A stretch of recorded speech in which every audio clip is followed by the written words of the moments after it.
मित्रों नमस्कार। मैं हूं राकेश कुमार। आप देख रहे हैं मत अभिमत। मित्रों, के पाठक साहब की कार्रवाई जारी है, निरीक्षण जारी है। इसी दौरान कल वो पहुंच गए जहानाबाद और जहानाबाद के हुलासगंज प्रखंड के ढोडरा स्थित डायट का उन्होंने निरीक्षण किया। बड़ी अच्छी बात है, निरीक्षण किया। जो प्रशिक्षण ले रहे थे शिक्षक, उन सारे लोगों से बातें की, उनकी परेशानियों को सुना और प्रशिक्षण ले रहे जो टोला सेवक हैं, उन लोगों से बात की, उनको कर्तव्य बोध कराया, बताया कि किस तरह छात्रों को जो स्कूल तक नहीं पहुँचे हैं, उनको शाम में पढ़ाना है, उनको स्कूल तक पहुँचाना है।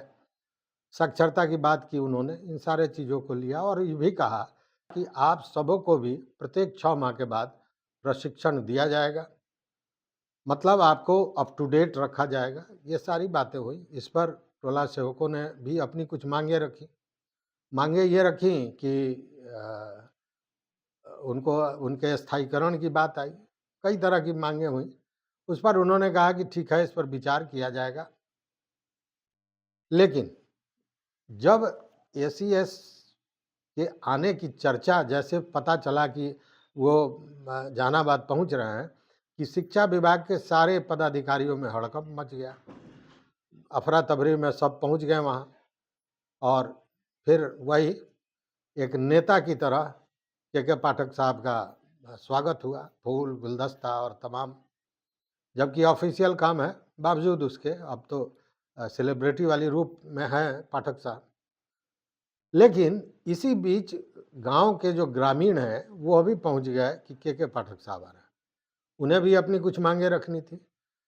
उनको, गांव के लोगों को तो लग रहा है कि के पाठक आ गए, अगर उनके पास और उनकी बात सुन लिए तो परिवर्तन आ जाएगा, सारी उनकी मुश्किलें समाप्त हो जाएंगी जो शिक्षा से संबंधित है। इस पर ग्रामीणों ने बाज़ाब्ता उनसे मांग रखी कि हमारे ग्राम में एक हाई स्कूल की ज़रूरत है, एक हाई स्कूल खुलना चाहिए। बड़ी संख्या में ग्रामीण पहुंचे थे। के पाठक ने सबकी बात सुनी और कहा कि ठीक है, हम इस पर विचार करेंगे, जितना जल्द होगा इस पर हम बात करेंगे। लेकिन इसी बीच ग्रामीणों ने यह भी कहा कि ये जो डाइट भवन है, इसके लिए जो मेस की व्यवस्था है, तो मेस में जो खाना बनता है तो गंदगियों को बाहर इस तरफ फेंक दिया जा रहा है कि पूरा फैला हुआ है गंदगी। इसको लेकर के पाठक सख्त हो गए। अब गंदगी तो बर्दाश्त करने वाले हैं नहीं, कम से कम इस तरह की गंदगी। तो उन्होंने मेस इंचार्ज को तुरंत लपेटे में ले लिया और उसे 50,000 का दंड दे दिया, जुर्माना दे दिया। लेकिन ये गंदगी वो थी जो साफ किया जा सकता है। लेकिन उस गंदगी का पाठक साहब क्या कर रहे हैं जो पूरी व्यवस्था में फैला हुआ है और शिक्षा विभाग में सबसे ज़्यादा। इस पर तो आपने जुर्माना कर दिया, लेकिन वो लोग जो अभी मिड डे मील का देखिए, मिड डे मील में खाना दिया गया, उसमें गड़बड़ी पाई गई, सैकड़ों बच्चे बीमार हो गए। इसको लेकर अंडा के गुणवत्ता की जांच हो रही है। ये जांच नहीं हो रही है कि गड़बड़ी कहाँ से हुई, अंडा के गुणवत्ता की जांच हो रही है। खैर, इन सारी चीज़ों को छोड़ दें, उस गंदगी को छोड़ दें, लेकिन व्यवस्था में जो गंदगी है उसको लेकर पाठक साहब क्या कर रहे हैं।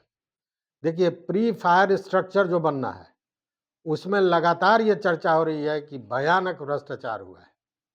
डेस्क बेंच में लगातार ये बातें आ रही हैं कि भयानक भ्रष्टाचार हुआ है, थाली में, इवन थाली में। लेकिन ये सारी बातें पब्लिक को पता है, सारी लोगों को पता है, हर जगह मीडिया में ये चर्चा चल रही है, लेकिन पाठक साहब को नहीं पता है। वहाँ तक उनके पास शायद बात जाती नहीं है या फिर वो सुनना नहीं चाहते हैं। अब दोनों में से जो आप मान लीजिए, क्योंकि उन पर कोई कार्रवाई नहीं हुई।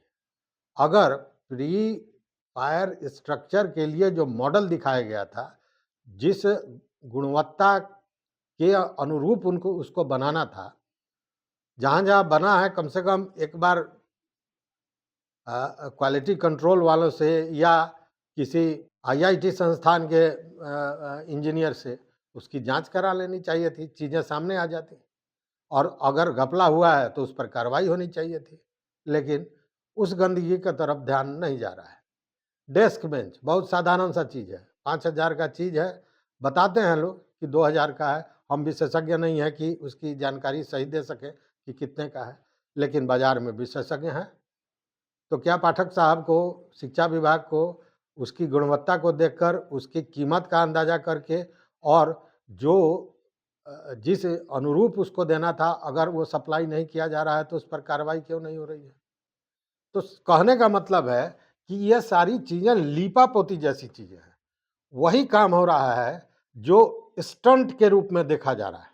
वही काम हो रहा है जो बाज़ार में फैल जाए कि अरे! बहुत बड़ा काम कर दिया। लेकिन जहाँ गंदगी है, उधर से सीधे नज़र फेर लिया जाता है कि उधर हाथ ना डाला जाए।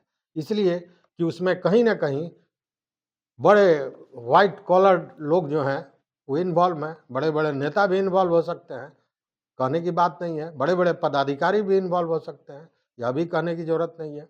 तो ये तो जाँच का विषय है। लेकिन उस गंदगी के तरफ शिक्षा विभाग के जो अपर मुख्य सचिव हैं, जिन्होंने ऑपरेशन क्लीन शुरू कर दिया है, उनकी नज़र नहीं जा रही है।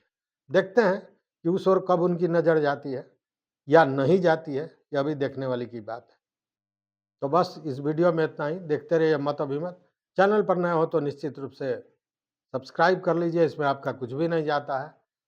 और अपना मत, अपना विचार ज़रूर दीजिए। देखते रहिए मत अभिमत। बहुत बहुत धन्यवाद, कोटिशः आभार।